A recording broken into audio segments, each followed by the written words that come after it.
Hey guys what's up, कैसे हैं आप लोग। स्वागत है आप लोगों का कॉर्पोरेट करियर शो में। और मैं और कुशल तो आपके होस्ट रहते ही हैं, और हमेशा हम लोग आपके पास लाने की कोशिश करते हैं एक ऐसे गेस्ट को जिससे आपको बहुत कुछ सीखने को मिलता है। और आज हमारे साथ हैं Raunak Raunak from Nagpur and working in South Africa.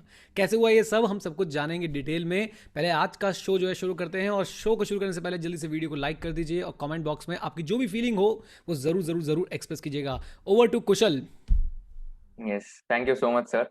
So, heartiest congratulations, Ronak, for getting into Godrej and clearing your CA exams as well. And thank you so much, आप यहाँ पे आए, हमने आपको बुलाया। तो सबसे पहले तो यही पूछना चाहूँगा कि आपका जब ऐसे सीए फाइनल का रिजल्ट आया, जब आप सीए क्लियर हुए मई 2019 में, तब आपने डिसाइड कर लिया था कि आपको सीए फर्म में रहना है या फिर इंडस्ट्री में जाना है? तब आपने क्या सोचा, क्या थॉट प्रोसेस था? Okay. Thank you first of all for having me on the show. It's really first of all an honor. आपके क्वेश्चन के बारे में नहीं, रिजल्ट आने तक के बहुत एंक्शियसनेस रहती है, सीए बनने तक के बहुत एंक्शियसनेस रहती है, बट मुझे रियलाइज हुआ कि सीए बनने के बाद भी वो कंटिन्यू होती है। फर्स्ट टाइम मेरे मन में इंडस्ट्री या सीए फर्म की डिबेट तो बाद में आई। पहले मेरे मन में बहुत सवाल थे कि मुझे क्या करना चाहिए, मुझे जॉब के बारे में सोचना चाहिए, मुझे किसी प्रोफेशन के बारे में सोचना चाहिए, मुझे किसी बिजनेस के बारे में सोचना चाहिए। बहुत इनडिसाइसिव इंसान हूँ कभी कभी इन चीज़ों के बारे में, but I was trying my hand at everything. मैं देख रहा था कहाँ क्या अपॉर्चुनिटी खुल सकती है। I was giving some interviews as well on the side, but हाँ, एक बार जब मन में आया कि for now job is the way to go ahead, मेरे मन में कहीं ना कहीं ये था कि I have seen practice, I have seen CA form practice in big four, क्योंकि मैंने आर्टिकलशिप की है डेलॉयट में फॉर 3 years, एंड मुझे कुछ और एक्सप्लोर करने का बहुत मन था। So the decision I took was as possible, and if I get the correct opportunity, I want to explore the industry. So this was my thought process. It was solely because I had seen 3 years of industry and somewhere also wanted to explore newer things, try out newer roles, uh, ताकि और clarity मिले कि life में eventually क्या ज्यादा पसंद आ रहा है या क्या ज्यादा करने का मन है। हम्म मैं कुशल, इससे पहले और कोई सवाल पूछे, मैं आपसे दो तीन सवाल पूछना चाहूँगा। एक तो लेट्स बी वेरी क्लियर कि हम कौन से, अब आप कहाँ पे जो है वो जॉब कर रहे हैं, क्योंकि वो हमने थोड़ा सा उसको हम हाईलाइट नहीं कर पाए। तो रौनक, मैं आपसे सुनना चाहूँगा भी कौन से ग्रुप के साथ आप जो है जॉब कर रहे हैं सब। जी, so I work for an FMCG company, Godrej consumer products. हम सब उसके कुछ ना कुछ प्रोडक्ट्स डेली लाइफ में श्योरली यूज करते ही है। I am currently working for the South Africa operations. तो I was hired as an international management trainee, कह सकते हैं आप। मैनेजमेंट ट्रेनी रोल था, but the location was suppose to be international. So अभी मैं करेंटली मेरे फर्स्ट लोकेशन पे हूँ, which is in South Africa. वहां पर my company deals in hair related products, hair extensions, hair colors, etc., similar things. So that is where I'm based.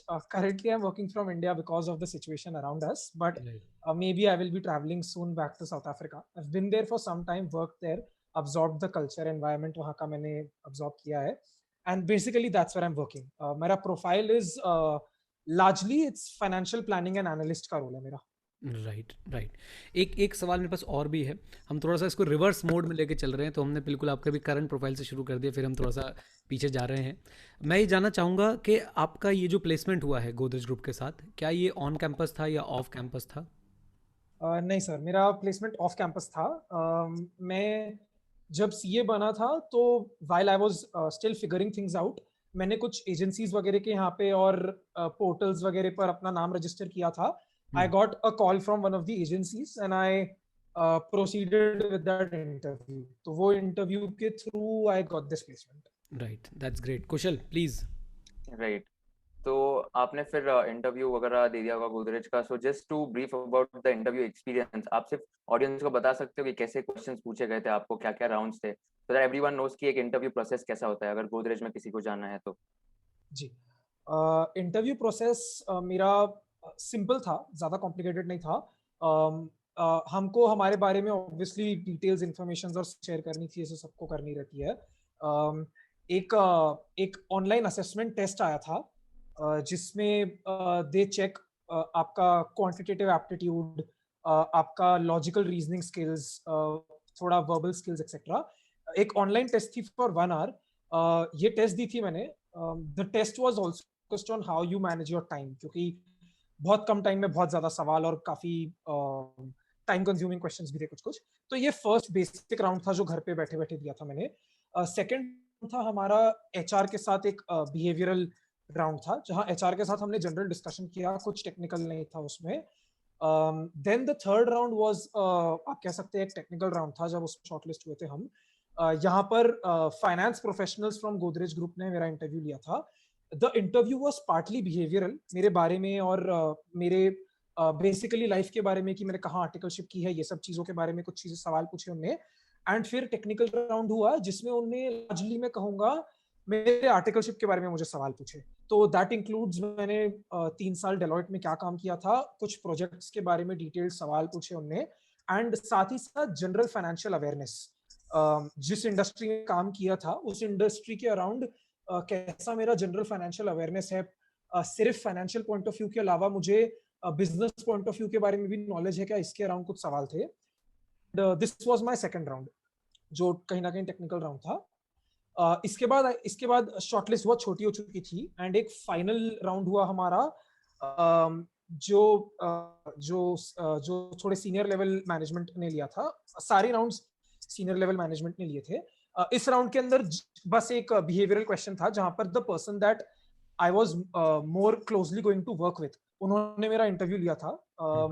And ये again largely behavioural and slightly technical था। तो these were the 3 or 4 rounds. Apart from this, Godrej group में there is also group discussions, and कभी कभी they ask you to send videos introducing yourself etcetera. तो these are also rounds that someone can anticipate if they are applying for a role. Right right, get it. और Neeraj sir, यहाँ पे से मैं add भी करना चाहूंगा बेसिकली। अभी जैसे रौनक ने बताया कि इंटरव्यू प्रोसेस वगैरह में तो एकेडमिक्स जो है वो तो टेस्ट होता ही, टेक्निकल टॉपिक्स, लेकिन उससे इम्पोर्टेंट ज्यादा ये है कि करंट अफेयर्स और फाइनेंशियल अवेयरनेस जो इंडस्ट्री में आप जा रहे हो वो ज्यादा इंपॉर्टेंट है। क्योंकि जैसे अभी एबीजी भी हायर कर रहे हैं ना, तो कैसा पॉइंट ऑफ व्यू है कि सब लोग अभी रैंकर्स हो या नॉन रैंकर्स हो, कोई भी हो, उनको टेक्निकल नॉलेज है because they have clear their CA exams. तो we can expect them to know the technical terms, but what they are looking for is कि इनको जनरल अवेयरनेस कितनी है, ये न्यूज़पेपर रीडिंग कितना करते हैं, करंट अफेयर्स के साथ कितने अपडेटेड है। तो this is a thing which is of utmost significance as compare to your technical knowledge. तो ये मैंने भी रियलाइज किया। राइट, बिल्कुल ठीक है। और एक बीच में गुड न्यूज़ भी दे दूं कि हमारे एक स्टूडेंट हैं, उनका एबीजी में जो है सिलेक्शन हो चुका है एबीजी में, और वो as a industrial trainee select हुए हैं। तो वो बहुत मतलब उनको हमारी वीडियो देख के भी काफ़ी कॉन्फिडेंस आया कि she is going at the right place. तो उन्होंने मुझे मैसेज भी किया था अमेजिंग अमेजिंग, लास्ट वीडियो में। Congratulations to her. Yes. Raunak, एक दो सवाल मेरे पास और भी हैं। सो फाइनल में रैंक था या नहीं था? क्योंकि मैं सवाल क्यों पूछ रहा हूँ, क्योंकि लोग बाग सोचते हैं सिर्फ रैंक होल्डर्स को अच्छी जॉब मिलती है, सिर्फ रैंक होल्डर अच्छी जगह आते हैं। कुशल को बहुत बैकलैश मिलता है इसके लिए। तो आपसे मैं जानना चाहता हूँ रौनक, आपका फाइनल में रैंक था क्या? नहीं, सीए फाइनल में मेरे पास रैंक नहीं था, but for full disclosure IPCC में मेरे पास रैंक था। Then I decided to leave my home town. I wanted to do an articleship from a big 4 firm, so I took the decision to move to Mumbai. मैं मुंबई गया, वहां पर मैंने Deloitte में ऑडिट में 3 साल की आर्टिकलशिप की। बट सीए फाइनल में नहीं, रैंक नहीं क्रैक हो पाया मुझसे। But I am happy with the job I have, and I am glad कि आई गॉट एन अपॉर्चुनिटी जो which is fantastic frankly for yeah basically। Right Raunak, इधर से आपने जैसे अभी बताया कि आपने आर्टिकलशिप बिग 4 से की, डेलॉयट से की, तो जस्ट अ क्विक क्वेश्चन यहाँ पे, अभी आप इंडस्ट्री में भी काम कर रहे हो, it's been like 1.5 years you have been working, right? तो आप 1.5 साल से गोदरेज में काम कर रहे हो और आपने 3 साल डेलॉयट में काम किया है। तो what are some of the differences according to you, जो डेलॉयट में आपने जब काम कर रहे थे वो नोटिस किए होगे और यहाँ पे कॉर्पोरेट में आने के बाद ऐसे ड्रास्टिक चेंज हो गया, तो transition from a big 4 to a corporate, तो इसमें जो आपका जो व्यू पॉइंट होगा कि क्या डिफरेंसेस थे basically work culture, work environment सब में? हाँ, काफी चीजें अलग है फ्रैंकली, मतलब इट्स दो अलग है प्रैक्टिस में और इंडस्ट्री में। Some are bad. तो मैं कुछ जो मुझे याद आ रही है मैं आपके साथ शेयर करना चाहूंगा। The first and utmost difference जो मुझे लगता है मेरे रोल में, at least if not for every single role, is industry में मैंने ज्यादा तरीके से वेल राउंडेड बिजनेस देख पाया है। तो जब मैं डेलॉइट में था, द फर्स्ट थिंग वाज कि I worked in 3 years for audit department. तो वहां पर you get a lot of expertise in the financial domain of every company, लेकिन उस उसके आगे कहीं ना कहीं ज्यादा एक्सपोजर नहीं रहता है, that's somewhere a limitation.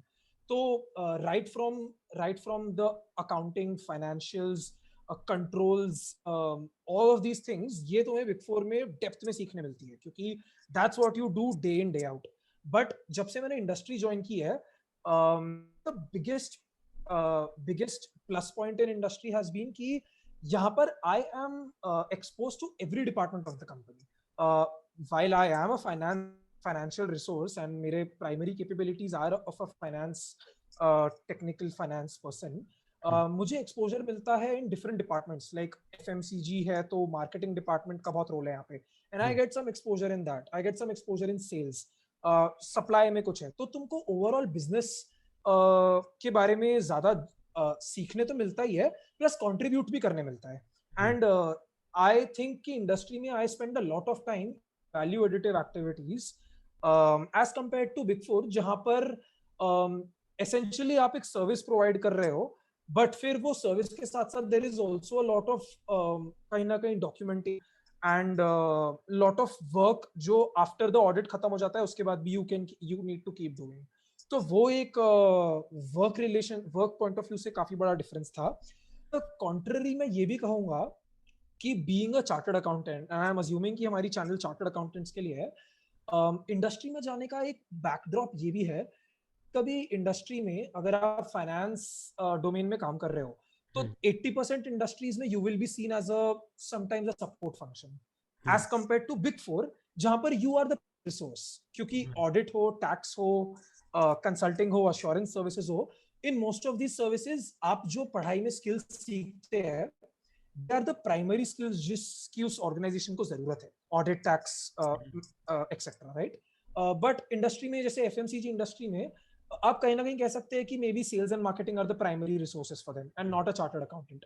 But at the same time being a chartered accountant I still feel कि ज्यादा वैल्यू एडिशन आप यहाँ पर कर सकते हैं। तो there is the balance of both, उसके कहीं ना कहीं प्रोज है, कॉन्स है, दोनों चीजें हैं।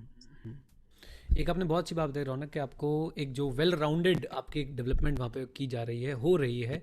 आई थिंक मुझे ऐसा लगता है हमेशा, एंड मैं और कुशल पहले भी एक बार डिस्कस कर रहे थे, so these companies, these big groups are actually developing business leaders, और वो बिजनेस लीडर को चाहते हैं कि उसे हर डिपार्टमेंट का एक्सपोजर हो, हर डिपार्टमेंट के बारे में पता हो, and then he can manage a division और अ पर्टिकुलर एरिया, मतलब जैसे भी आप वो डिवाइड करते हैं उस हिसाब से वो फिर मैनेज कर पाए। I think this is amazing, बहुत ही एक बढ़िया चीज़ है कि एक चार्टर्ड अकाउंटेंट, और मुझे तो हमेशा से ऐसे लगता है कि चार्टर्ड अकाउंटेंट बिजनेस लीडर ही होता है।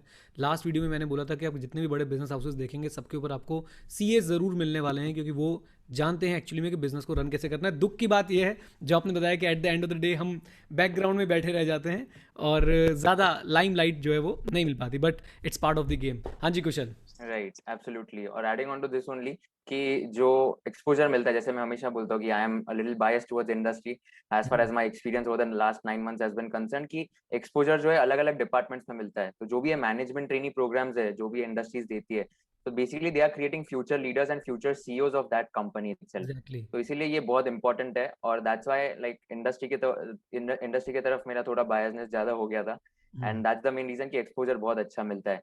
Adding on to this Raunak, कि आपका जैसे अभी सिलेक्शन हो गया गोदरेज में, then you entered into the corporate culture. तो अभी कैसे होता है कि हमने आर्टिकलशिप सीए फर्म में की होती है, and then we are moving into corporate. तो बहुत लोगों को ऐसा भी होता है कि surviving in the corporate culture it's very difficult. तो आपको क्या चैलेंजेस फेस करने पड़े थे स्टार्टिंग में 1 या 2 महीने में, और बाद में आपने वो चैलेंजेस को कैसे टैकल किया? क्योंकि सबको ये चैलेंजेस फेस करने होते हैं, even I have faced these kind of challenges. तो what according to you were some of the challenges and how you tackled them? तो एक्चुअली काफी रेलेवेंट क्वेश्चन है, क्योंकि नोटिस मैंने पर्सनली भी ये चीज मैंने भी लिव की है। चैलेंजेस भी है और कुछ बेटर अपॉर्चुनिटीज भी है। मैं कोशिश करके दोनों के बारे में थोड़ा थोड़ा बोलना चाहूंगा। एक चैलेंज जो मैंने नोटिस किया है, और ये मेरा पर्सनल चैलेंज हो सकता है, शायद सबको अप्लाई ना करे, बट द बेस्ट चैलेंज जो मैंने नोटिस किया है यहाँ पे इज इंडस्ट्री में कहीं ना कहीं मुझे एज गैप्स का थोड़ा चैलेंज नोटिस हुआ है। जब मैं Deloitte, I was working with so many people जो मेरे एज ग्रुप के थे। मतलब मैंने कुछ मेरे आज भी जो कुछ बेस्ट फ्रेंड्स हैं वो मैंने आर्टिकल बनाए हैं, क्योंकि you are with people of your same age group, और आप रिपोर्ट भी कुछ ऐसे लोगों को करते हो मोस्ट ऑफ द टाइम्स जो आपसे 4-5 साल बड़े हो ज्यादा से ज्यादा। तो काफी तुमको लगता है कि तुम एक ऐसे हो जो बहुत तुम्हारे से रेलेवेंट है। सेम जनरेशन के लोगों के साथ मैंने डे इन डे आउट काम किया है, मतलब every single day of my articleship was spent with articles या seniors who are very close to my age. तो जब इस चीज से मैं मूव आउट हुआ इंडस्ट्री में, सिमिलर सिचुएशन नहीं। एंड मैं कहूंगा कि वो आज भी कहीं ना कहीं उसके अराउंड मैं सीख रहा हूँ। आज भी मैं उसके अराउंड कहीं ना कहीं सीख रहा हूँ, क्योंकि तुम्हारा जो डे टू डे लाइफ है वो कहीं ना कहीं चेंज हो जाती है। थोड़ा ज्यादा वर्क ओरिएंटेड हो जाते हो तुम, क्योंकि तुम्हारे आजू बाजू लाइक इतने तुम्हारे फ्रेंड्स नहीं होते हैं, तो थोड़ा सा वर्क ओरिएंटेड हो जाती है लाइफ, मे बी मैं कह सकता हूँ। तो ये मेरे लिए personally by far the biggest change था। और चैलेंज तो था बट चेंज था, मतलब ऐसी चीज कभी देखी नहीं थी, क्योंकि तुमने 3 साल काम किया है और वो तीनों साल तुमने बस एक अजम्पशन के साथ काम किया है कि तुम्हारे आजू बाजू सब सेम लोग हैं जो सेम लाइफ जी रहे हैं, सबके एकदम सिमिलर पाथ्स है, एंड सडनली तुम एक अलग एज में हो जहां पर तुम डिफरेंट एजेस के साथ हो एक्सेट्रा। तो वो एक चैलेंज था, but at the same time कुछ इसके फायदे भी है। और इसका एक क्लियर फायदा ये है कि यहाँ पर जब मैं एज गैप की बात करता हूँ तो इसका मुझे बेनिफिट भी मिलता है, क्योंकि जब मैं डेलॉइट में था तो मोस्ट ऑफ द डे मैं अपने आजू बाजू वाले लोगों के साथ स्पेंड करता था, बट साथ ही साथ मेरे वर्किंग लेवल के थे, सेम हायरार्की में थे कंपनी के। बट अब यहाँ पर I am reporting to the management directly, क्योंकि एज गैप की वजह से you are speaking with senior leaders every day, every single day. तो while you are missing out a bit on the fun part, the good part is कि you are picking up from people who have years and years of experience, and तुम directly उन लोगों से जब knowledge day in day out absorb करते हो तो it कहीं ना कहीं वो तुम्हारी growth को थोड़ा fast track कर देता है। So that's a positive way also of looking at the exact same challenge. Right. So I think that is the culturally एक चीज जो मैंने फेस की, मैं कह सकता हूँ। सही बात है, मतलब आर्टिकलशिप के दौरान आपके बिल्कुल आपने बिल्कुल अच्छे से इसको समझाया कि आपके सारे दोस्त यार, जिसे बोलते हैं दोस्त यार के साथ उठना बैठना हो रहा है। इवन जो सीनियर्स भी होते हैं वो इतने सीनियर नहीं होते, वो भी आपको समझते हैं, मतलब एक जो हम जिस टर्मिनोलॉजी में हम बात कर रहे होते हैं, जिस फ्रिक्वेंसी पे हम बात कर रहे होते हैं वो समझी जाती है, बट अचानक से कल्चरल शॉक में ऐसे बोलूँगा लग जाते हैं वहाँ पे जाके। ग्रेट। सो एक बिग बड़ा क्वेश्चन, ऑल्दो आप इसको अगर चाहें तो इग्नोर कर सकते हैं, बट अगर आप बताना चाहें तो सही सही समझे तो बताएं। गोदरेज ग्रुप ऐसे फ्रेशर चार्टर्ड अकाउंटेंट्स जब उनके पास जाते हैं तो क्या पे पैकेजेस जो है वो मिलते हैं, कैसे जो है चार्टर्ड अकाउंटेंट, ताकि मैं चाहता हूँ कि ऑडियंस को पता रहे कि वो कहाँ जा रहे हैं, किस तरह के वहाँ पे पैकेजेस अवेलेबल हैं आपकी, जैसे आपकी प्रोफाइल है उस प्रोफाइल के लिए। So मैं exact terms में तो spell out नहीं करूँगा, but I can give you an assurance that it is very well above the industry standard, very well above the industry standard, and it is like Godrej as a company is one which pays I would say significantly in the upper bracket. जो मैंने जितने opportunities देखे, whether in campus, non-campus, off-campus, I personally noticed that it's quite ahead. And I think this is a general trend जो मैं कह सकता हूँ FMCG in general में notice किया है। Right. Whether it is ITC, HUL या मतलब ये जितनी भी कंपनीज है, मेरे ख्याल से ये एक अबव एवरेज तो नहीं बल्कि मैं बोलूँगा कि best of the best packages जो हैं वो ऑफर करते हैं। Yeah, I can vouch for HUL, ITC, Marriott, Godrej, all of these are FMCG firms, and जितने भी मैंने मेरे एक्सपीरियंस में जब मैं जॉब पिकअप कर रहा था देखा, I personally felt कि हाँ, मतलब यहाँ पर कहीं ना कहीं ज्यादा value है। The second thing which comes with it is they also offer you management trainee roles, जिसके साथ बहुत ज्यादा responsibility but learning साथ साथ carry forward होती है, तो it works out very well. Right, great. कुशल एक क्वेश्चन और है मेरे पास, फिर आप पूछना। कैंपस का क्या किया आपने रौनक? ये मैं बड़े देर से सोचा था कि क्या किया रौनक ने कैंपस में, क्या किया? ओके, तो थोड़ी फनी स्टोरी है मेरी। जब कैंपस के रजिस्ट्रेशन चल रहे थे, मैंने मेरा मन बना लिया था कि मैं जॉब नहीं करने वाला हूँ। सो मैंने कैंपस नहीं रजिस्टर किया था। I was not in campus. I was aware of all the developments in the campus, all the companies in the campus, इसलिए मेरे को knowledge पूरा था। But नहीं, मैंने कैंपस में इंटरव्यूज नहीं दिए थे। While I told you कि मैं रजिस्टर हर जगह कर रहा था, बट मैंने कैंपस में नहीं रजिस्टर किया था क्योंकि I had a different venture in mind. मेरा मैं बता देता हूँ, मेरा कहीं ना कहीं एक पैशन था टीचिंग के लिए। I love speaking to people. I love I guess I love teaching. I love I don't know, explaining things to people, लोगों से बात करना, हम्म, तब तक के मेरा मन पूरी तरीके से बन गया था कि मुझे कुछ और ट्राई करना है। हम्म, मुझे कुछ ऐसा ढूंढना है जिससे मैं मेरे होम टाउन से कनेक्टेड रह के भी हम्म, लाइक मेरे मेरे स्किल्स और मेरे एजुकेशन को यूज कर सकता हूँ। Hmm, but at the same time आप कह सकते हैं I was flirting with options. Hmm, कहीं ना कहीं इधर उधर रजिस्टर कर लिया था और कॉल्स आ रहे थे तो सुन रहा था क्या है, बट नहीं कर रहा था। But then I got an opportunity in this group जो मुझे बहुत, तो मैं मना नहीं कर पाया। But directly to your question, मैंने कैंपस में रजिस्टर नहीं किया था, आई स्किप कैंपस। राइट।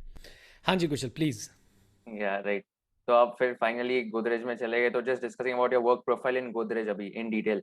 तो बेसिकली आपका डे कैसा रहता है, how does your day look like, और आप क्या काम करते हो, and how are your working hours typically in Godrej. South Africa में जो थे आप वही बता सकते हो। हाँ, so my role, as I think मैंने पहले भी बताया, is planning and analyst, financial planning and analyst, जिसको FP&A जनरली इन जार्गन, वो रोल है मेरा basically. So part of this role is month end, जो कहीं ना कहीं इज योर टेम्पलेट वर्क, जो हर मंथ एंड के रिगार्डिंग आपको अकाउंट्स एंड क्लोजर्स के अराउंड करना पड़ता है। This includes reporting, creating dashboards etc for the management, reporting all information along with analysis etc जो भी आपने किया था। हर महीने कुछ हम प्लान्स बनाते हैं, वी ट्राई टू प्रिडिक्ट कि अगले महीने के कौन से इवेंट्स रहेंगे जो आपके फाइनेंशियली आपको इम्पैक्ट करेंगे, and we try to focus there. मैं हर मंथ करता हूँ, and then you try to analyse at the end of the month, सारे वेरिएंसेस एक्सेट्रा आप एनालाइज करेंगे, आप इंश्योर करेंगे आपके numbers and reporting etc. So that's one part of my job. Second part of my job is value additive processes. जितने भी चीजें finance function में and across business, उसमें कहाँ पर आप, बहुत सारे प्रोजेक्ट्स रहते हैं, कहाँ पर आप एक्स्ट्रा प्रॉफिटेबिलिटी ड्राइव, कहाँ आप कुछ, जैसे हर कंपनी के अंदर कुछ कॉस्ट कटिंग या कॉस्ट कंटेनमेंट प्रोजेक्ट्स वगैरह चलते रहते हैं, उनके इनिशिएटिव्स को फर्दर करना, उन पे ट्रैक रखना, उन पे ट्राई करना और इनिशिएटिव्स फाइंड आउट करना। जो कोर फाइनेंस में आप एनालिसिस करते हैं, लाइक कौन से ब्रांड्स है या कौन से प्रोडक्ट्स है जिनकी मार्जिन्स एंड प्रॉफिटेबिलिटीज बिजनेस को पॉजिटिवली नेगेटिवली अफेक्ट कर रही है, analysis and trying to improve the business month on month in small ways. This is basically my role. The good part and bad part of my role is कि कुछ चीजें repetitive रहती है जो मैं हर महीने करता हूँ, कुछ चीजें नहीं रहती है जो मैं इसी महीने में कुछ टेक्निकल फाइनेंशियल चीजों में डीप डाइव कर रहा हूँ, कुछ महीने में मैं प्रॉफिटेबिलिटी या कॉस्ट प्रोजेक्ट्स पे काम कर रहा हूँ, एंड कुछ प्रोजेक्ट्स पे काम कर रहा हूँ, कंपनी के प्राइसिंग्स एक्सेट्रा डिस्कस कर रहा हूँ। तो it's a very varied role, and the best part is कि हर महीने के कुछ दिन ऐसे रहते हैं, मतलब कुछ हफ्ते ऐसे रहते हैं जिन मुझे भी नहीं पता रहता है कि मैं क्या वैल्यू एड या क्या काम करूंगा, and I enjoy that part of my role, क्योंकि I do not like the same thing to happen day in day out जब मैं किसी रोल में काम करूँ तो। Right, and what are your typical working hours So usually. currently मैं India में हूँ और मैं एक टीम के साथ काम करता हूँ जो साउथ अफ्रीका में लोकेटेड है। सो मैं थोड़ा लेट स्टार्ट करता हूँ मेरा दिन, जनरली आई स्टार्ट अराउंड 12:30, तो वहाँ के 9 AM रहते हैं। ऑन मोस्ट डेज आप कह सकते हैं 75% of the days I am done with my work in 8 hours normal, which is 8:30-9 बजे तक के। जब बिजनेस को नीड रहे, जब मंथ एंड्स एक्सेट्रा रहे, तब कभी कभी लेट होता है, which is okay. And then you also get to plan some leaves etc every month around, अगर कभी कुछ ज्यादा या कम काम हो गया तो। but the general are good, कुछ right 8 to 9 typical working hours रहते हैं मेरे। Right, and from your experience in South Africa, आप अगर डिस्टिंग्विश करना चाहोगे इंडिया का वर्किंग कल्चर और साउथ अफ्रीका का कैसा डिफरेंट है, तो आपका एक्सपीरियंस कैसा रहा था, like how is it different from the Indian working culture, work environment, the type of people, everything. तो मैं ज्यादा टेक्निकल एस्पेक्ट्स पे फोकस नहीं करूंगा इस क्वेश्चन में, मैं वर्क लाइफ बैलेंस के अराउंड बोलूंगा। Personally I am blessed to work in a group जहां पर वर्क लाइफ बैलेंस को रेलेवेंस दी जाती है। Even in India I have noticed कि the work life balance is good, but South Africa में जाके और वहां के लोगों से इंटरेक्ट करके जो एक चीज मैंने सीखी है और जो मेरे अंदर डीपली इनग्रेन हो गई है, देयर इज के लोगों में and in every single person, वहां पे मैंने बहुत ज्यादा एक रिस्पेक्ट नोटिस की है फॉर देयर फैमिली टाइम। वहां पर as compare to India family time को बहुत ज्यादा रेलेवेंस दी जाती है। लोग अपने बिजनेस के कमिटमेंट्स भूलते नहीं है, बिजनेस के कमिटमेंट्स अपनी जगह रहते हैं and everyone works hard to get those done. सबका अपना ऐसा रहता है कि हर दिन में कुछ अपना एक पर्सनल टाइम, एक प्राइवेट टाइम रहता है विच एवरीवन वांट्स कि हम अपने फैमिली को डिवोट करें या खुद को डिवोट करें। जो जो चीज मैंने जिस डेडिकेशन से वहां देखी है, मैंने पर्सनली इंडिया में नहीं देखी थी। तो दैट इज समथिंग जो एक कल्चरल चेंज था, specially talking about South Africa and actually the whole of Africa, क्योंकि I also deal with a lot of people across the continent. ये एक चीज मैंने नोटिस की है and I have a lot of respect for it, और मैं कोशिश कर रहा हूँ कि मेरे लाइफ में भी मैं इसको इनग्रेन करूँ, कहीं ना कहीं मैं प्रोएक्टिवली मैनेज करूँ, एबिलिटीज पूरी करूँ, बट साथ ही साथ लाइक अपने फैमिली को और अपने पर्सनल टाइम को भी उतनी ही रिस्पेक्ट दूँ। इसमें मेरा थॉट पता है क्या है? सो अगर आप अपना काम, मतलब फैमिली को अगर आप टाइम दोगे ना, अपना काम अपने आप टाइम पे होगा। मतलब this is what I have experience, कि आप फैमिली को टाइम दो और जब काम का टाइम है तो काम करो। जैसे मैं पहले ना बिल्कुल ब्रेक नहीं लेता था, so I was working on Saturday Sunday also. Doubt आ रहे बच्चों के, तो मैंने डिक्लेयर कर दिया मैं सैटरडे संडे जो है डाउट्स नहीं लूँगा। तो उससे क्या हुआ, मेरी मंडे टू फ्राइडे जो डाउट्स का था ना वो बहुत सही हो गया, वो एकदम स्ट्रीमलाइन हो गया कि भाई अब तो सैटरडे संडे तो रेस्ट करना ही है, फैमिली को समय देना ही है, तो मंडे टू फ्राइडे दब के काम कर लो। तो जो आपने बात बताई कि बिजनेस कमिटमेंट्स भी पूरी हो रही हैं और साथ साथ अपना फैमिली को समय भी दिया जा रहा है, और वो ऑटो पायलट पे चला जाता है फिर सब कुछ। व्हेन यू डिसाइडेड कि भाई मैं अपना फैमिली को समय दूंगा, तो अपने आप जो है अपने काम पे बहुत अच्छा ध्यान आ जाता है। अच्छा, मेरे पास एक क्वेश्चन है। अभी कुशल भी मेरे ख्याल से ये चीज़ कर रहे होंगे, जो आपने इतने सारे टास्क बताए कि आप क्या क्या चीज़ें जो है प्लान करते हैं, कैसे कैसे जो आपका रोल है। वन इम्पॉर्टेंट सॉफ्टवेयर जो सजेस्ट करेंगे आप करंटली सी स्टूडेंट्स को, जो फ्रेशली क्वालिफाइड चार्टर्ड अकाउंटेंट्स हैं उनको, कि वो सीखें, उस पर कमांड बनाएं, क्योंकि वो बहुत ज़्यादा ज़रूरी है, चाहे इंडस्ट्री है चाहे फर्म है? मेरा आंसर शायद बहुत जनरल या क्लीशे हो सकता है, बट मेरे लाइफ में एमएस एक्सेल से ऊपर कुछ, मतलब कुछ लोग जो आपकी चैनल देख रहे होंगे, I am sure MS Excel में काफी प्रोफिशिएंट हो गए, एडवांस भी हो गए। बट अगर कोई ऐसा जन देख रहा है जिसने आर्टिकलशिप पे ज्यादा काम नहीं किया है, जो करेंटली आर्टिकलशिप कर रहा है, प्लीज एमएस एक्सेल सीखिए। क्योंकि जो मैंने एक चीज नोटिस की है वो ये है कि मैंने जब मेरे आजू बाजू भी देखा तो आई नोटिस कि दूसरे डिपार्टमेंट्स में, आप फाइनेंस छोड़िए, फाइनेंस में तो Excel is bread and butter, दूसरे डिपार्टमेंट्स में भी नोटिस किया कि if you want to rise above the rest, MS Excel is the one that creates a difference. And मुझे नहीं लगता लाइफ कोई बोल सकता है कि मुझे एमएस एक्सेल के बारे में सब कुछ आता है। There is always more to learn in that software, and softwares है लाइक अकाउंटिंग सॉफ्टवेयर एक्सेट्रा जहां पर प्रोफिशिएंसी हेल्प करेगी, बट मेरे लाइफ में और मेरे वर्क में एमएस एक्सेल से बड़ा टूल कोई है ही नहीं। अगर आप उसको मास्टर कर सकते हैं तो there is so much that can be achieved without effort. And so many things जो मैंने सिर्फ और सिर्फ एक्सेल, नथिंग एल्स, सिर्फ एक्सेल में क्रिएट किए dashboards which are today some of the best MIS dashboards मेरे कंपनी में जो किसी ने भी क्रिएट किए होंगे आज तक, सिंपली एंड MS एक्सेल, कुछ भी नहीं है। So anyone in finance function, अगर आप अपने आर्टिकलशिप से एक चीज सीखना चाहोगे अच्छे से, MS एक्सेल, मैं बोलूंगा कि मैंने डेलॉइट में जब 3 साल स्पेंड किए, the biggest thing I learned there was proficiency in that software, क्योंकि वहां पर हमारा दिन भर उसमें काम रहता था। Like that is one skill जो मैंने वहां से यहाँ डाउनलोड किया है, and it has helped me like fast track my learning here and you know development here. Right, right, great. Kushal, और कोई क्वेश्चंस है हमारे पास?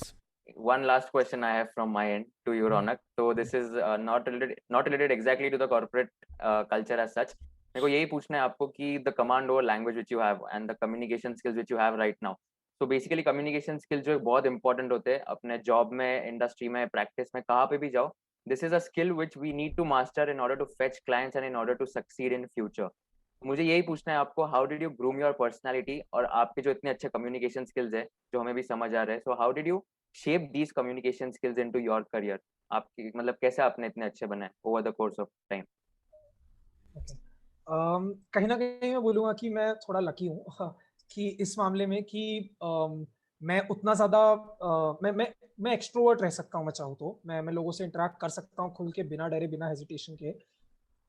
थिंग इज कि I am very grateful to my school.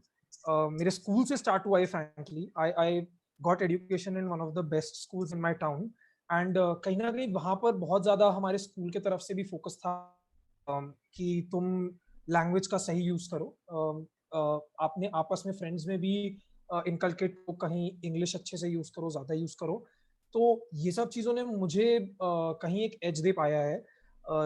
But apart लोगों को ये मतलब अगर आप एडवाइस मांग रहे होगे तो मैं कहूंगा कि specially in your articleship days you have nothing to, there is no failure as such. अगर तुम आर्टिकलशिप में हो तो the one thing you can do is try to communicate to people as much as you can. मतलब बिंदास होके अपने सवाल पूछो या कुछ करो, and try to speak as much to people as you can.